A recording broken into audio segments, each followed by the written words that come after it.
Olá, meu nome é Jonas Borges. Eu estou começando uma série de mensagens a respeito da Páscoa, festividade que Deus determinou a um povo, que é o povo de Israel. E também deixar aqui uma explicação sobre a questão por que Deus determinou que esta Páscoa, essa festividade, ela fosse algo contínuo e fosse eterno, para sempre. Nós vamos ver em que aspecto, porque nós observamos, de acordo com a Bíblia, que ela tinha duas naturezas, era cívica e também espiritual. Eu quero remontar a ideia de sacrifício lá no capítulo 2 de Gênesis, quando Deus criou o homem, formou o homem e o colocou no jardim do Éden. Esse tempo probatório que Deus colocou chama-se tempo da inocência, é uma dispensação e uma era.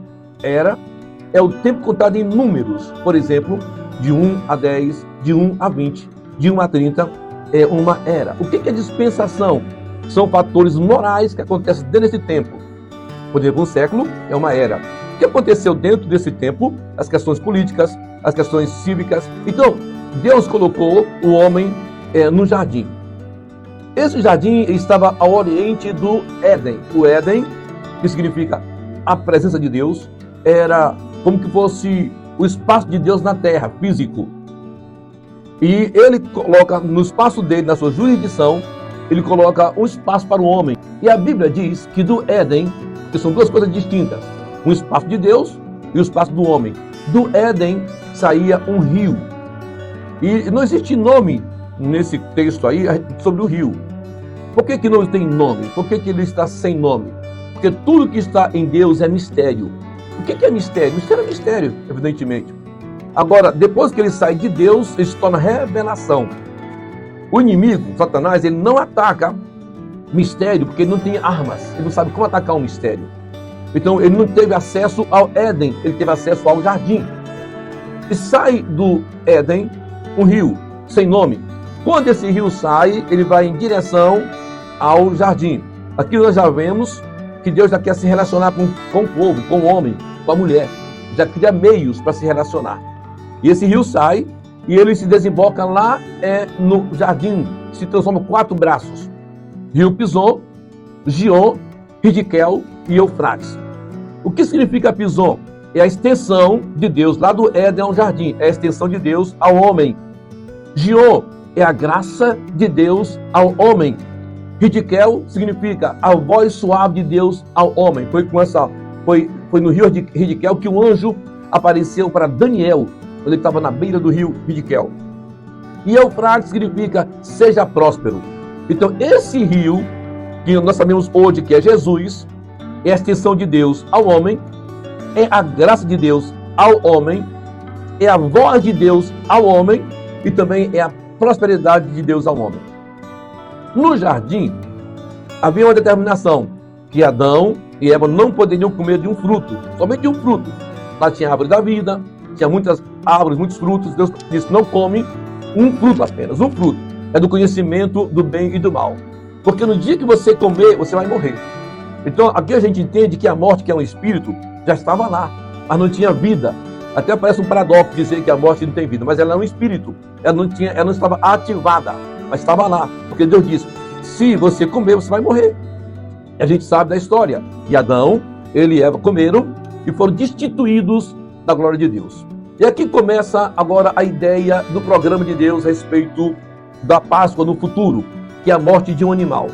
Deus, no capítulo 3, versículo 21, diz que Deus, ele mata, ele imola um animal. Ele não sabe, aqui não diz que era um cordeiro, um cabrito, mas é um animal. Derrama-se um sangue, alguém tem que pagar a dívida. Essa é a filosofia da redenção, né? Alguém tem que pagar o preço. Ele tira desse animal uma pele, ele mesmo faz a roupa para vestir Adão e Eva. O primeiro alfaiate foi Adão, que fez roupa para si, de folhas. Tentou se justificar. É impossível alguém se justificar. Então, de onde vem a justificação? É daquele que foi ofendido, que é Deus. Aí Deus toma a iniciativa e faz uma roupa para Adão e Eva e os veste. Eles estão agora protegidos. A ideia da oferta, ela traz relacionamento. Ela aproxima Deus do homem e o homem de Deus. Nesse caso, Deus, ele mesmo trouxe a sua oferta e se aproximou de Adão e de Eva. Agora começa o primeiro culto com 2 jovens. que foi Abel e Caim. Está no capítulo 4 de Gênesis, quando você vê que esses dois jovens, imagina que esses dois jovens é como se fosse uma igreja, né? 50% Abel, 50% Caim. Eles decidem fazer um culto a Deus. E aqui não tem nenhuma orientação como deveriam proceder, aqui não tem liturgia organizada, não tem formato de culto, mas eles tomam iniciativa. Abel, ele cuida de ovelhas, e Caim, ele é um produtor rural. Os dois decidem chegar diante de Deus para um culto. Eles entendem que eles não poderiam chegar de mãos vazias. Abel vem para oferecer, a Bíblia diz assim, que Abel ofereceu suas primícias, e Deus olhou para Abel e para a sua oferta e aceitou, se agradou. Quando vem a vez de Caim, a Bíblia diz assim, e o Senhor não atentou nem para Caim e nem para a sua oferta. Deus rejeitou a oferta de Caim. A de Abel, a gente entende, ele trouxe as primícias. A primícia diz respeito à honra, a você colocar Deus em primeiro lugar. No caso de Caim, é que ele trouxe a sua oferta cabo de dias, depois que ele quis lembrar de Deus. Deus não quer ser segundo na vida de ninguém, ele quer ser o primeiro. Não tem nada a ver com o objeto da oferta, porque você só pode ofertar para Deus o que você tem. Caim ofertou o que ele tinha, que era a colheita, só que ele não priorizou, ele não trouxe as primícias. Nesses dois cultos, de Abel e de Caim, imagine que fosse uma igreja, Deus aceitou 50% do culto, que foi de Abel, e rejeitou 50% do culto, que foi Caim. A mesma coisa acontece numa igreja. As pessoas vão para o culto, e só quem pode determinar se o culto é bom, não é você que está no culto, é Deus, porque o culto é para Ele. O culto, ele é coletivo e ele é individual. Coletivo para você propagar, muitas pessoas propagando o que Deus falou no culto, né? Naquele dia, naquela noite, naquela manhã. Individual é porque você não pode transferir a tua adoração. Então, aqui está o primeiro culto com o objeto chamado oferta. Não teve pregação, não teve louvor, mas teve elemento chamado oferta. O terceiro culto realizado na história da humanidade foi feito por Noé, no capítulo 8 de Gênesis, quando Noé, ele levanta o altar a Deus do Monte Ararat.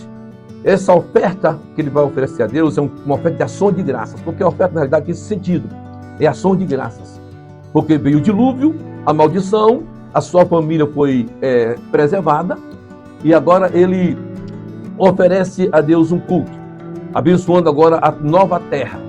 Quando ele oferece esse culto a Deus, quando ele levanta essa oferta, Deus se agrada. Deus tira o cheiro suave e faz uma promessa.